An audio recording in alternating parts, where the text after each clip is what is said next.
राजस्थान में सियासी पारा गर्म, कांग्रेस हाईकमान भी पायलट पर नर्म और गहलोत पर गर्म। गहलोत पायलट की तकरार से छिड़ी रार, कांग्रेस के खुद के विधायक हुए दो फाड़। गहलोत ने दिया सोनिया गांधी को झटका, क्या छिन जाएगा उनसे गांधी परिवार के प्रति वफादारी का तमगा। गहलोत का दांव कांग्रेस पर भारी, क्या अब टूटने की है पायलट की बारी। कांग्रेस पार्टी के लिए संकट का दौर खत्म होने का नाम नहीं ले रहा, इसके बजाय एक के बाद एक समस्या मुंह उठाए खड़ी है। जिस पार्टी ने 70 साल तक इस देश पर शासन किया हो, आज उसकी स्थिति 3 में न 13 में हो जाने जैसी हो गई हो, ये अकल्पनीय बात है।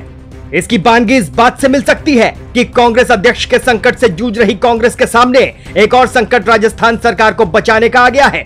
राजनीतिक सूखे का दंश झेल रही पार्टी अपने विधायकों की बगावत से नाराज नजर आती है। सोनिया गांधी द्वारा राजस्थान संकट को सुलझाने के लिए भेजे गए पर्यवेक्षक मल्लिकार्जुन खड़गे और अजय माकन भी इस समस्या को सुलझाने में नाकाम दिख रहे हैं।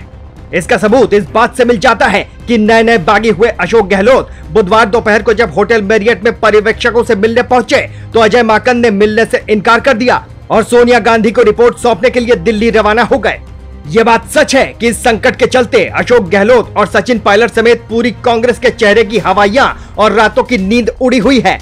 यही कारण है कि गुरुवार सुबह यह खबर आई कि अशोक गहलोत और सोनिया गांधी के बीच बातचीत हुई है। वहीं दूसरी ओर सचिन पायलट की राहुल गांधी से तकरीबन 14 बार बात हुई है, जिनमें राहुल गांधी द्वारा उन्हें कई बड़े भरोसे दिलाए गए हैं।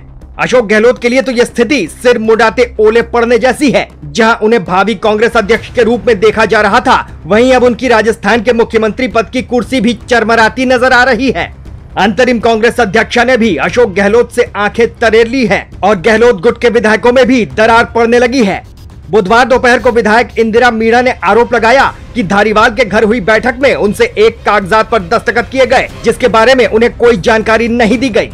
सूत्रों के हवाले से ये खबर भी आ रही है कि कांग्रेस आलाकमान पहले अध्यक्ष बनाने पर जोर देगा, उसके बाद राजस्थान के मुद्दे पर ध्यान देगा।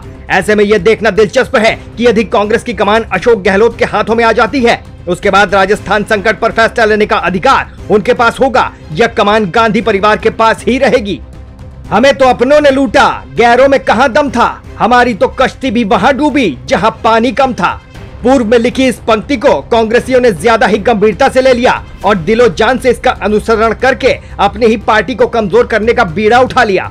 ज्योतिरादित्य सिंधिया को छोड़कर जाने के बाद कांग्रेस का पतन इस प्रकार हुआ है कि खुद कांग्रेसी नेता पार्टी को रसातल की ओर ले जाने का भरसक प्रयास कर रहे हैं। इसी कड़ी में कुछ नाम और जोड़ते हैं, जैसे जितिन प्रसाद, आरपीएन सिंह और गुलाम नबी आजाद आदि। गुलाम नबी आजाद जैसा व्यक्ति जो 50 सालों तक राजनीतिक जीवन में रहा हो और कांग्रेस पार्टी में कई बड़े पदों पर रहा हो, उसका पार्टी छोड़कर जाना हैरान करता है। कांग्रेस के इस पतन को देखकर भारतीय जनता पार्टी चटकारे लेने की स्थिति में है और राजस्थान में स्थापित होने के लिए अरविंद केजरीवाल की इच्छाएं भी हिलोरे मार रही हैं। इसी कारण से वह अब खुद को कांग्रेस के विकल्प के रूप में भी पेश कर रहे हैं।